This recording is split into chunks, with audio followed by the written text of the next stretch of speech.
রায়দা সায়নের কথার পিঠে কী জবাব দেবে খুঁজে পায় না। সায়ন একটা দীর্ঘশ্বাস ফেলে, যেটা ফোনের অপর পাশ থেকে রায়দা স্পষ্ট শুনতে পায়। রে, আমি জানি তুমি আমায় মানার চেষ্টা করছো না, শুধু অভিনয় করছো, যাতে আমি বুঝি তুমি চেষ্টা করছো। আমি কিন্তু জোর করে অধিকার আদায় করতে চাই না, শুধু চাই তুমি একটু পাশে থাকো। এত বছর এটা বুঝেছি, জোর করে কখনো কারো থেকে ভালোবাসা আদায় সম্ভব না।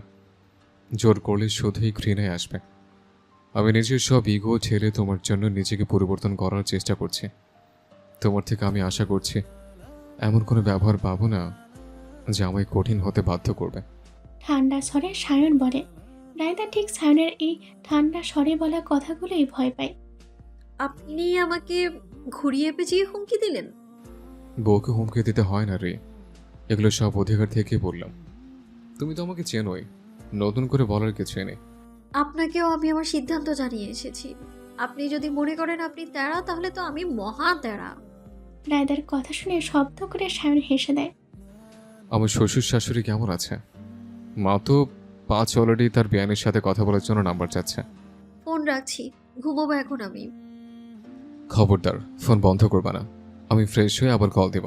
আর শাশুর নাম্বার 3টা আমাকে দিও। শাশুড়ি, আপনার নাম্বারটাও আপনি চেয়ে নেন। কল রাখলাম। কথাটা বলে কল কেটে দেয় রায়দা। কল কাটার পর সায়নের নাম্বার থেকে মেসেজ আসে। তার মানে বলছো শাশুড়িটা আমার আর তুমিও বিয়ে মেনে নিয়েছ? মেসেজ পড়ে রায়দা চরম বিরক্ত হয়। রায়দাকে রাগে সায়ন হাসতে থাকে। ফোন বিছানার ওপর ফেলে রায়দা চলে যায় চেঞ্জ করতে। জামা পাল্টে বিছানায় এসে ফোন হাতে সায়নের পাঠানো মেসেজ পড়ছিল রায়দা। তখন দরজায় নক করার শব্দ হলে উঠে গিয়ে দরজা খোলে। দরজা খুলে দেখে তার বাবা মান্নান রাফায়েত দরজায় দাঁড়িয়ে আছেন। রুমে ঢুকে মেয়েকে জড়িয়ে ধরেন মান্নান রাফায়েত। কিরে মা, কেমন আছো? মান্নান রাফায়েত জিজ্ঞেস করেন। দেখতেই তো পাচ্ছ বেঁচে আছি। বাবা মান্নান রাফায়েতের থেকে নিজেকে ছাড়িয়ে বলে রাইদা। ছোট মেয়েটা এত বড় হয়ে গেছে, এখন বাবাকেও কলও দেয় না। আর সেই মেয়েটা যখন ছোট ছিল, তার বাবা তাকে সময় দেয়নি। তাদের নিজেদের করা ভুলের মাসুল গুনতে হয়েছে সেই ছোট্ট মেয়েটাকে। রায়দার মুখে এমন কথা শুনে মান্নান রাফায়েতের হাসি মুখ মিলিয়ে যায়। তুমি দেখছি এখন মুখে মুখে তর্ক করছো শুনলাম। তোমার মাকেও উল্টাপাল্টা বলেছো। তোমার মা রুমে কাঁদছে, আর তুমি একবারও গিয়ে মাপও চাইলে না। গম্ভীর মুখে কথাগুলো বলে মান্নান রাফায়েত। আপনারা কি চাইছেন সেটা বলেন স্পষ্ট করে। এভাবে আমাকে মানসিক যন্ত্রণা দিবেন না। আমরা এত বছর যা করেছি তোমার ভালোর জন্যই করেছি। হ্যাঁ, সেই ভালোর ফলই এখন পাচ্ছেন। আপনারা কি আমার জন্য পাত্র দেখছেন? তোমাকে এই খবর কে বলল? চমকে জিজ্ঞেস করে মান্নান রাফায়েত। পাশের রুম থেকে রসনারা মান্নান রাফায়েতকে ডাক দেয়। তার মানে খবরটা সত্যি? আপনাকে ডাকছে, গিয়ে শুনেন কি বলে। আমরা না হয় এ বিষয়ে পরে আলোচনা করব। রাইদা, জেদ ছাড়ো। যা হয়েছিল ভুলে যাও। তোমার মা এবং আমি ভুল বুঝতে পেরেছি। আমাদের এভাবে এড়িয়ে যেও না। রায়দার মাথায় হাত বুলিয়ে বলে মান্নান রাফায়েত। রায়দা কোনো জবাব না দিয়ে বিছানায় গিয়ে শুয়ে পড়ে। মান্নান রাফায়েত নিজের মেয়ের দিকে তাকিয়ে মুখ ভার করে রুম থেকে চলে যায়। রায়দা শুয়ে চিন্তা করতে থাকে, এভাবে আর কতদিন চলবে। অডিটোরিয়ামে একা একা নাচের অনুশীলন করছিল রায়দা। হাঁপাতে হাঁপাতে মিউজিক বন্ধ করে দেয় সে। তোয়ালে দিয়ে ঘাম মুছে নেয়। পানির বোতল খুলে মুখে দেয়। পানি খেতে খেতে জানলার দিকে নজর গেলে পানি মুখে নিয়ে রায়দার কাশি শুরু হয়ে যায়। চোখ বন্ধ করে কাশি থামানোর চেষ্টা করে সে। মাথায় চাপড় দিয়ে কাশি থামিয়ে জানালার দিকে নজর গেলে কাউকে দেখতে পায় না। দৌড়ে অডিটোরিয়ামের দরজা থেকে বের হয়ে আশেপাশে তাকায়, কিন্তু কেউ নেই। জানালার সামনে মাত্র দেখলাম সায়নকে। এইটুকু সময় গেল কোথায়? বিড়বিড় করে কথাটা বলে রায়দা। মাথায় চুলকে চিন্তা করতে থাকে, ঠিক দেখেছি নাকি ভুল। ভাবতে ভাবতে অডিটোরিয়ামে ঢুকে নিজের চশমাটা চোখে নিয়ে আবারও জানলার দিকে তাকায়। রায়দার মনে আছে, সে যখন পানি খাচ্ছিল জানালার সামনে দাঁড়িয়ে সায়ন তার দিকে তাকিয়েছিল। মেবি অন্য কেউ ছিল। আর আমি সায়নকে ভেবেছি। এমনিতেও চশমা ছাড়া দূরে বস্তু অস্পষ্ট দেখি। নিজের মাথায় হাত দিয়ে আলতো চাপড় দিয়ে বলে রায়দা। ব্যাগ নিয়ে অডিটোরিয়াম থেকে বের হয়ে ক্যান্টিনের দিকে যেতে থাকে। বাকিরা সেখানেই আছে। আজকে অনুশীলনে রায়দা দেরি করে এসেছে, তাই ব্রেকও পরে নিয়েছে। ক্যান্টিনে গিয়ে দেখে পায়েল কিছু নিয়ে হাসাহাসি করছে। রায়দাকে দেখে চেয়ার থেকে পা নামিয়ে বসতে দেয় অর্ক। ছোটকে ডেকে রায়দা নিজের জন্য মিল্ক শেক অর্ডার দেয়। কি রে, তোরা আমাকে রেখে আড্ডা চালু করে দিলি? চেয়ারে বসে জিজ্ঞেস করে রায়দা। এই মাত্র কি হয়েছে তুই শুনলে হাসতে হাসতে কোমায় যাবি। পায়েল হাসতে হাসতে বলে। তুই আগে হাসি থামা, তারপর বল।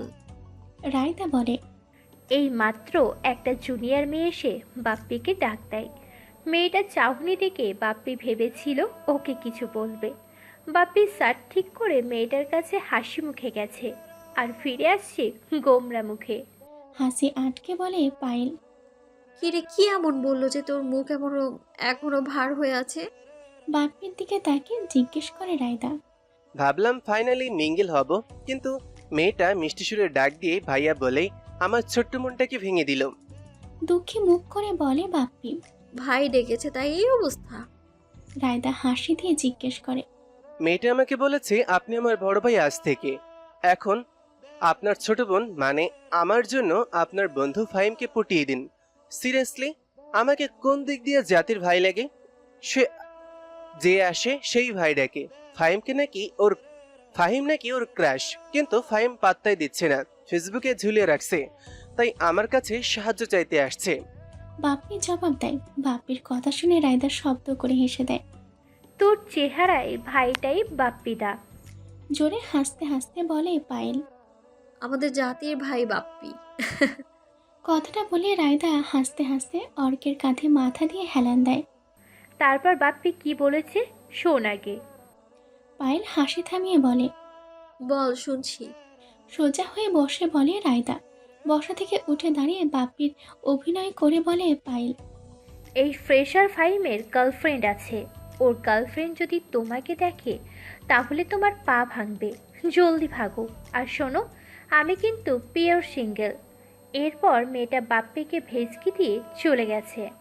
কিরে বাপ্পি, কি শুনলাম? হাসি দিয়ে বাপ্পিকে জিজ্ঞেস করে রায়দা। ধুর, তোদের সাথে থাকবো না আর। কথাটা বলে বাপ্পি উঠে চলে যায়। আরে শোন তো, কই যাস? এই বাপ্পিদা, তোর আয়, আমি ওরে বিরক্ত করতে চাই। ব্যাগ নিয়ে বাপ্পির পিছনে দৌড় দেয় পায়েল। পায়েল যেতেই রায়দা উঠে অর্ক আর ফাহিমের মাঝের চেয়ারে বসে। কিরে ফাহিম, কাজ কত দূর? রায়দা ফাহিমের ল্যাপটপে উঁকি দিয়ে জিজ্ঞেস করে।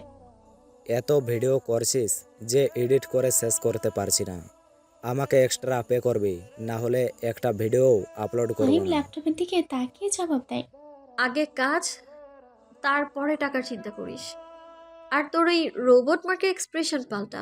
আমি বুঝি না মেয়েরা এইসব এক্সপ্রেশন দেখে কিভাবে, তারপর আবার তোর উপর ক্রাশও খায়। রায়দা সিরিয়াস ভঙ্গিতে বলে। তুই আগে নিজের এক্সপ্রেশন ঠিক কর। তুই হাসলে তো পুরা এলাকা কেঁপে যায়। ফাহিম জবাব দেয়। রায়দা ফাহিমের পিঠে কিল দিয়ে বলে। তুই আমাকে মারলি, দেখ তোর পেছনের মেয়েটা কিভাবে তাকিয়ে আছে। ফাহিম রায়দার পিছনে না তাকিয়ে বলে। রায়দা ঘাড় ঘুরিয়ে দেখে তিনটা মেয়ে ওদের দিকে তাকিয়ে একে অপরের কানে কানে কিছু বলছে। রায়দা গম্ভীর মুখে তাকাতেই মেয়েগুলো ভয়ে সেখান থেকে পালায়। মেয়েগুলোর অবস্থা দেখে রায়দা হেসে দেয়। অর্ক চুপচাপ ফোনের দিকে তাকিয়ে বসে আছে। রায়দা অর্ককে পর্যবেক্ষণ করতে থাকে। রুহি নাকি আজকে আর কালকে আসবে না, একেবারে প্রোগ্রামের দিন আসবে। গলা ঝেড়ে বলে রায়দা। রায়দার কথা শুনে অর্ক মাথা তুলে তাকায়। তুই কি চাচ্ছিস আমি এখান থেকে উঠে চলে যাই? অর্ক রায়দাকে প্রশ্ন করে। তোরে আমি কিছু বলছি? তোর গায়ে কেন লাগে? যা ভাগে এখান থেকে।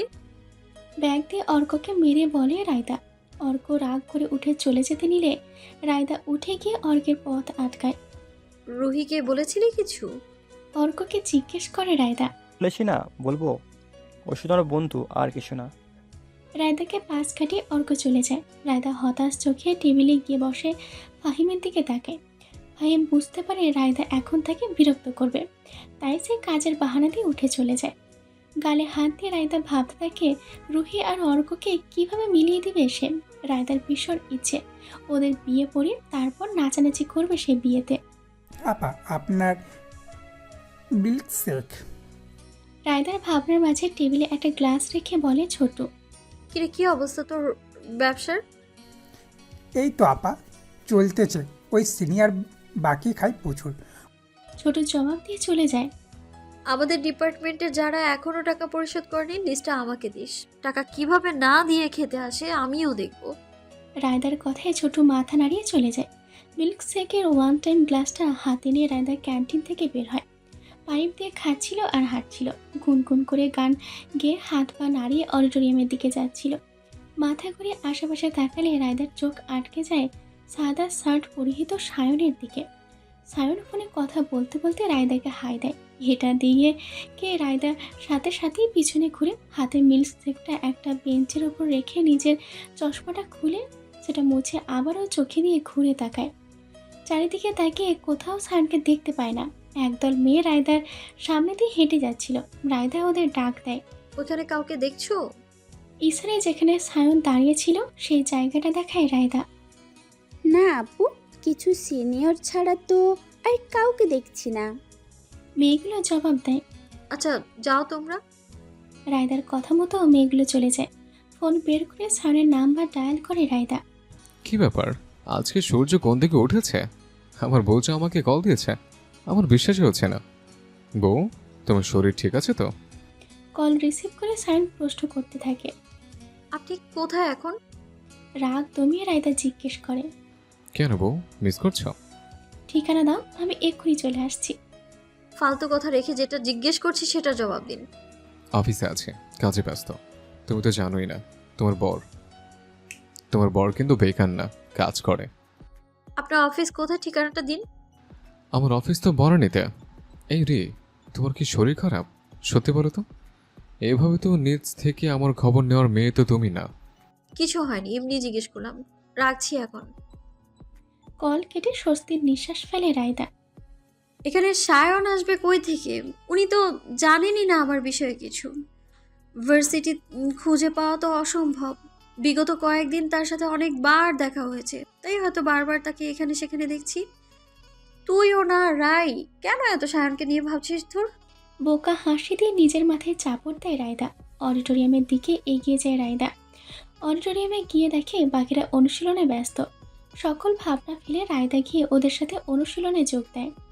নাচের অনুশীলন শেষে দুপুরে সকলে চলে যায় খেতে। বাপির মায়ের কল আসে, সে বাসায় ফিরে যায়। রায়দা, অর্ক, পায়েল, ফাহিম রেস্টুরেন্টে গিয়ে লাঞ্চ সেরে নেয়। খাওয়া শেষ করে অর্ক নিজের বাইকে পায়েলকে বাসায় পৌঁছে দেয়। ফাহিমের কিছু কাজ থাকায় সে তখন বাসায় ফিরে না। রায়দা রিক্সা নিয়ে বাসায় ফিরে আসে। বাসায় ফিরে রায়দা দেখে তার মা রান্নাঘরে রান্না করছে আর বাসার মর্জিনা খালা তাকে সাহায্য করছে। নিজের রুমে ঢুকে দরজা লাগিয়ে দেয় রায়দা। গোসল করে বিশাল একটা ঘুম দেয়। ফোনের রিংটোনের শব্দে রায়দার ঘুম ভেঙে যায়। ঘুম ঘুম চোখে বালিশের পাশ থেকে হাতড়ে নিজের ফোনটা নিয়ে কল রিসিভ করে কানে দেয় সে। হ্যালো, রাই স্পিকিং। কাকে চাই? ঘুমে জড়ানোর স্বরে বলে রায়দা।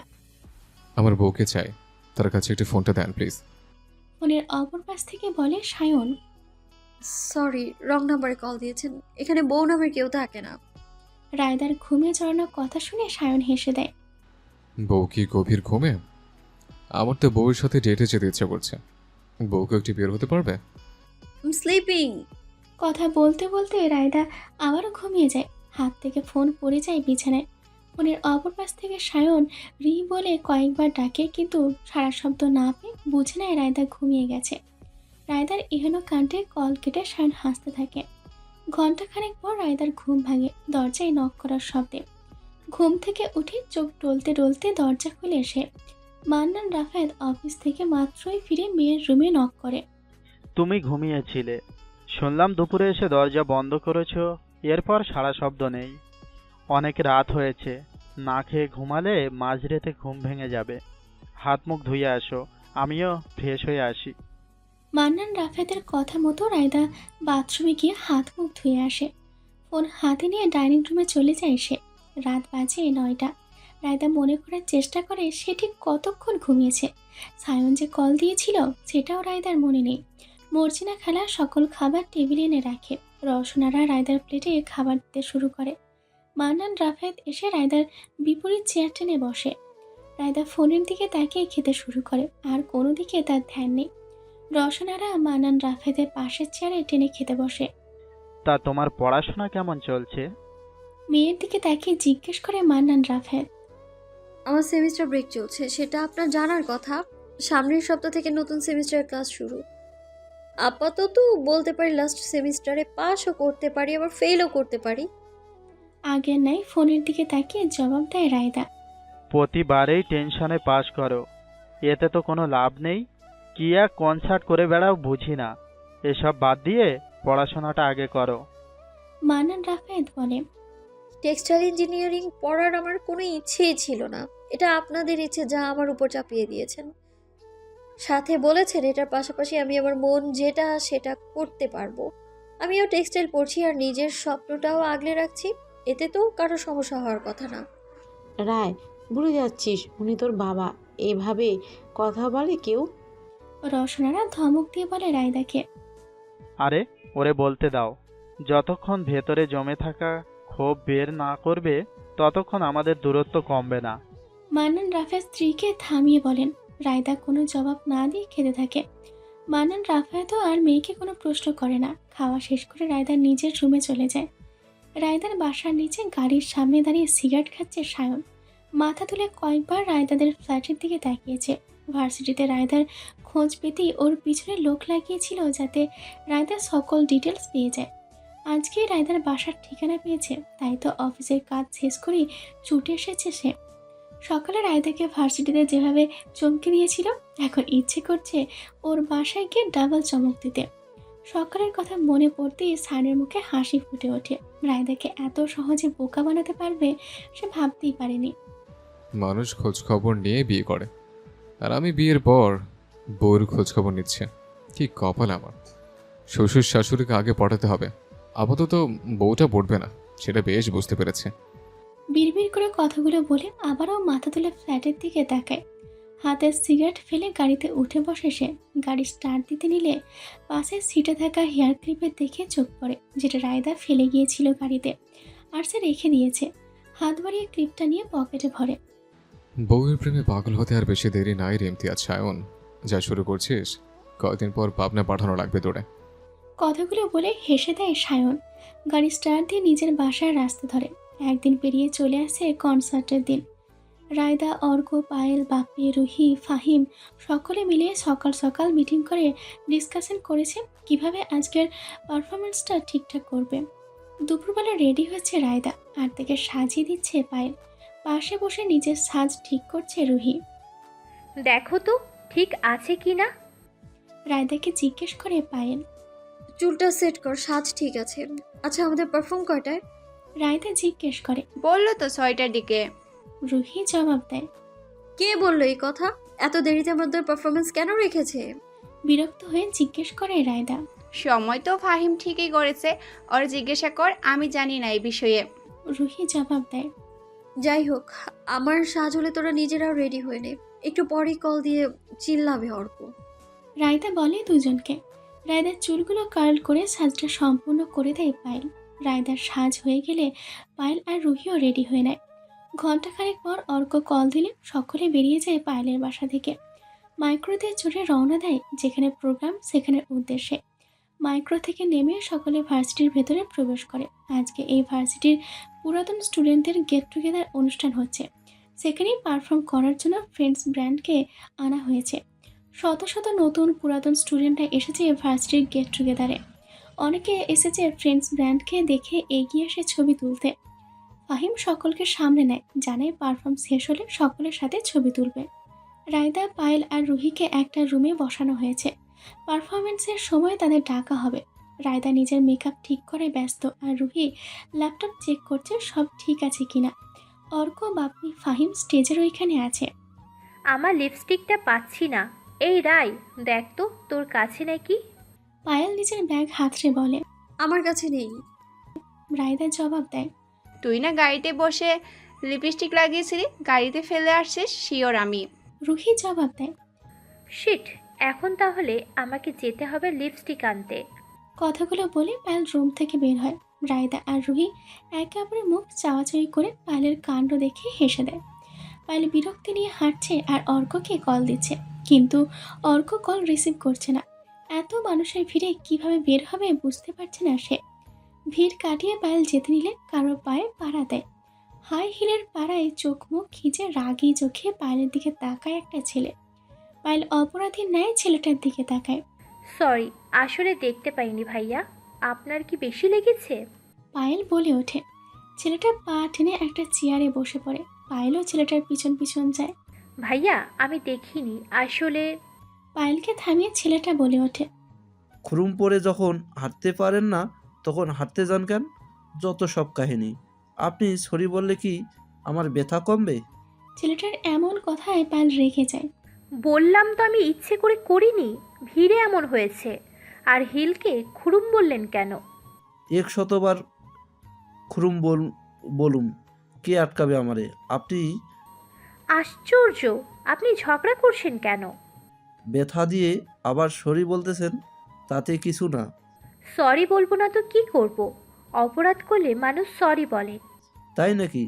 ভ্রু উঁচিয়ে ছেলেটা পায়েলকে প্রশ্ন করে। পায়েলের উত্তরের অপেক্ষা না করে ছেলেটা বসা থেকে উঠে পাশে থাকা জুসের স্টল থেকে এক গ্লাস জুস নিয়ে পায়েলের পায়ে ফেলে দিয়ে বলে। Sorry Apu, mistake. পায়েল হতভম্ব হয়ে ছেলেটার দিকে তাকিয়ে থাকে। ছেলেটা পা ঝেড়ে হাঁটা দেয়। আজকের মূল আকর্ষণ, সেটার জন্য সকলেই এতক্ষণ অপেক্ষা করে বসে আছেন। তাদের এখন স্টেজে ডাকবো পারফর্ম করার জন্য। তার আগে তাদের নিয়ে কিছু বলতে চাই। যেই ব্যান্ডটা এখন স্টেজে আসবে তার সদস্যরা কিন্তু এখনও ভার্সিটির স্টুডেন্ট। খুবই কম সময়ে সোশ্যাল মিডিয়াতে তারা নিজের পারফরমেন্স দিয়ে জনপ্রিয়তা পেয়েছেন। ছয়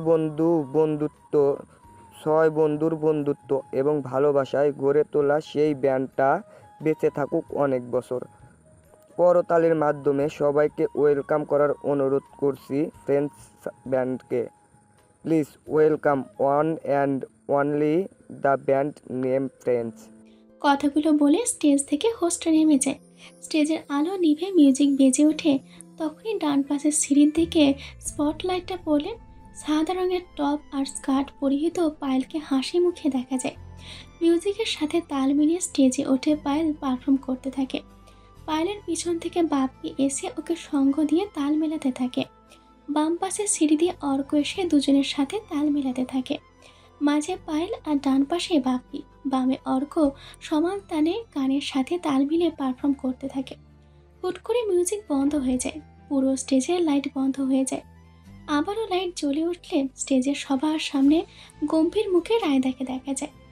রায়দাকে দেখে অডিয়েন্স চিল্লানি দিয়ে রায় রায় বলে চিল্লাতে শুরু করে। মিউজিক বেজে উঠলে রায়দার এক্সপ্রেশন পাল্টে হাসি মুখে পারফর্ম করতে শুরু করে। রায়দা, অর্ক, পায়েল, বাপি চারজন মিলে গ্রুপ পারফর্ম করতে শুরু করে। ব্যাক স্টেজে ফাহিম আর রুহি মিউজিক কন্ট্রোল করছে। ফাহিম খুব মনোযোগ দিয়ে মিউজিকগুলো দিচ্ছে আর পাশে থাকা রুহি তাকে সাহায্য করছে। দর্শকের সারিতে বসে যামিনী, রুবেল, শ্রেয়া, সায়ন রায়দার গ্রুপের পারফরমেন্স দেখছে। সায়ন জানতই না আজকে অনুষ্ঠানে রায়দার গ্রুপ আসবে। শেষ মুহূর্তে যখন সে যখন লিস্ট চেক করে তখনই জানতে পারে। তবে স্টেজের পারফরমেন্স দেখে সায়নের মোটেও ভালো লাগছে না। রায়দা এভাবে নাচছে আর দর্শকের সারিতে থাকা ছেলেরা ওর নাম নিয়ে বারবার চিল্লাচ্ছে। এতে সায়ন মহা বিরক্ত। রুবেল নিজের চোখকে বিশ্বাসই করতে পারছে না। যার সাথে তখন ঝগড়া করেছে সেই মেয়ে রায়দার বান্ধবী। রুবেল রায়দাকে নিজের ছোট বোন ভাবে। সেখানে রায়দার বান্ধবীর সাথে তার ঝগড়া করা উচিত হয়নি। বিষয়টা বুঝতে পেরে রুবেল লজ্জিত হয়। শ্রেয়া আর যামিনী পুরো পারফরমেন্স এনজয় করতে থাকে। আরফ কই? আশেপাশে তাকিয়ে যামিনী রুবেলকে জিজ্ঞেস করে। কই? আবার ক্যামেরা নিয়ে স্টেজের সামনে আছে। রুবেল জবাব দেয়। যামিনীর চোখ ঘুরে সায়নের দিকে তাকিয়ে বুঝে সায়ন এর পারফরমেন্স দেখে খুশি না। সাদা টপের ওপর নীল রঙের জ্যাকেট, সাথে সাদা ফর্মাল প্যান্ট পরিহিত রায়দার ছবি তুলছে স্টেজের নিচে দাঁড়িয়ে আরাফ। রায়দা আরাফকে এখনও খেয়াল করেনি। রায়দার পারফরমেন্স শুরু হতেই ক্যামেরা নিয়ে আরাফ চলে আসে ছবি তুলতে। গ্রুপ পারফর্ম শেষ হলে দর্শকরা করতালি দেয়। রায়দা হাঁপাতে হাঁপাতে দুই হাত তুলে সকলের উদ্দেশ্যে হাত নাড়ায়। Once more we want Roy Arka duet performance. Roy Arka duet duet দর্শকরা চিল্লিয়ে বলতে থাকে। রায়দা মাথা নাড়িয়ে না না করতে থাকে। হোস্ট স্টেজের নিচ থেকেই বলে, দর্শকের দাবি রাই অর্ক ডুয়েট চাই। পায়েল আর বাপি স্টেজ থেকে নেমে যায়। রায়দা আর অর্ক নিজের জায়গায় দাঁড়ালে ফাহিম মিউজিক দেয়। শুরু হয় রায়দা আর অর্কের ডুয়েট পারফরমেন্স। ওদের দুজনকে এভাবে পারফর্ম করতে দেখলে কেউ বিশ্বাস করবে না ওরা শুধুই বন্ধু। দুজনকে মানিয়েছে বেশ, বলো? আমার জানা মতে ওদের মধ্যে প্রেম নেই, কিন্তু সন্দেহ হয়। শুধু বন্ধু হলে কি এত সুন্দর কেমিস্ট্রি জমে নাকি? অবশ্যই কিছু ওদের মধ্যে আছে। সায়নের পিছনে বসা মেয়েটা রায়দা আর অর্ককে নিয়ে কথাগুলো বলতে থাকে তার বান্ধবীকে। এতক্ষণ সায়ন মেজাজ কন্ট্রোল করে বসে থাকলেও এবার আর পারে না। হাত মুঠো করে দাঁতে দাঁত চেপে বসা থেকে উঠে স্থান ত্যাগ করে। রায়দা আর অর্কের পারফরমেন্স শেষ হলে দর্শক আবারও হাততালি দেয়। হোস্ট স্টেজে এসে রায়দার হাতে মাইক দেয়। পায়েল, বাপ্পি, ফাহিম, রুই স্টেজে এসে দাঁড়ায়। সিনিয়র এবং জুনিয়রদের কাছ থেকে আজকে এত ভালোবাসা পেয়ে কিছু বলার ভাষা হারিয়ে ফেলেছি আমি। আজকে ইউনিভার্সিটিতে পারফর্ম করে আমরা সত্যিই আনন্দিত। আশা করছি আপনাদেরকে কিছু সুন্দর মুহূর্ত উপহার দিতে পেরেছি। ভালো থাকবেন সবাই। মাইকে কথাগুলো বলে রায়দা। একে একে রায়দার পুরো গ্রুপ স্টেজ থেকে নেমে যায়। যেই রুমে রায়দা, রুহি, পায়েলকে প্রথমে বসতে দেওয়া হয়েছিল সেখানে ওরা চলে যায়। বাপ্পি, ফাহিম, অর্ক বাইরের বিষয় মিটিয়ে আসবে। রুহি, পায়েল রুমে ঢুকে বসে আছে আর রায়দা গেছে ওয়াশরুমে। ওয়াশরুম থেকে বেরিয়ে চুলগুলো হাত দিয়ে নাড়তে নাড়তে রুমের দিকে যেতে থাকে। তখনই হাত ধরে কেউ হ্যাঁচকা টান দেয় তার। রায়দা চিৎকার করতে নিলে দেখে সামনে সায়ন দাঁড়ানো। ঘাড় ঘুরিয়ে রায়দা আশেপাশে তাকায়। এখানে তুমি ছাড়া আর কেউ নেই, সবাই স্টেজের দিকে, এখানে কেউ আসবে না। গম্ভীর মুখে সায়ন বলে। সায়নকে দেখে রায়দা বুঝে যায় প্রচণ্ড রেগে আছে, কিন্তু কেন রেগে আছে সেটাও অজানা। কেউ নেই সেই জন্য সুযোগে অশুভতা করতে চলে এসছেন। হাত ছাড়ুন আমার। সায়নের ধরে রাখা হাতটা ছাড়ানোর চেষ্টা করে বলে রায়দা। তোমাকে সব ছাড়তে হবে রে, আমার মোটেও ভালো লাগেনি ওইভাবে তোমার বন্ধুর সাথে পারফর্ম করাটা। আমার বউকে অন্য ছেলে স্পর্শ করুক আমার ভালো লাগে না সেটা। তোমার বন্ধু হলেও আমি এসব মানব না। আর তোমার বন্ধু তোমার হাত কোমরে অসংখ্যবার স্পর্শ করেছে, আবার কোলেও তুলেছে। বলো কীভাবে আমি নিজের ম্যাচের সংযত রাখবো এসব দেখে? তোমার বন্ধু না হলে স্টেজে উঠে ওর হাত পা ভেঙে দিতাম। আপনার বউ হওয়ার আগেও আমি এমনই ছিলাম। এভাবে স্টেজ পারফর্ম করে আসছি কলেজ লাইফ থেকে। এখন আপনি যদি এটা মানতে না পারেন ছেড়ে দেন আমাকে। কে বলছে ধরে রাখতে? রায়দার কথাগুলো আগুনে ঘি ঢালার মতো সায়নের রাগে কাজ করে। বাম হাত দিয়ে রায়দার দুই গাল চেপে ধরে সে। ব্যথা অনুভব হতেই চোখ বন্ধ করে ডান হাত দিয়ে সায়নের হাত ছাড়ানোর চেষ্টা করে রায়দা। ব্রি, আমার ধৈর্যের পরীক্ষা নিও না। আমি যেমন ভালোর ভালো তেমন খারাপের খারাপ। আমাকে বাধ্য করো না নিজের রাগটা সবার সামনে আনতে। বিয়ের আগে কী করছো তাতে আমার কিচ্ছু যায় আসে না। এখন কি করবা সেটা আমার মাথা ব্যথা। তুমি আমার প্রেমিকা না, বউ, তাই আমার কথা মানতে বাধ্য তুমি। কথাগুলো বলে রায়দার গাল থেকে হাত ছড়িয়ে ফেলে সায়ন। আমার গলা চেপে একেবারে মেরেই ফেলুন না। আপনার যন্ত্রণা আমার একদম ভালো লাগে না।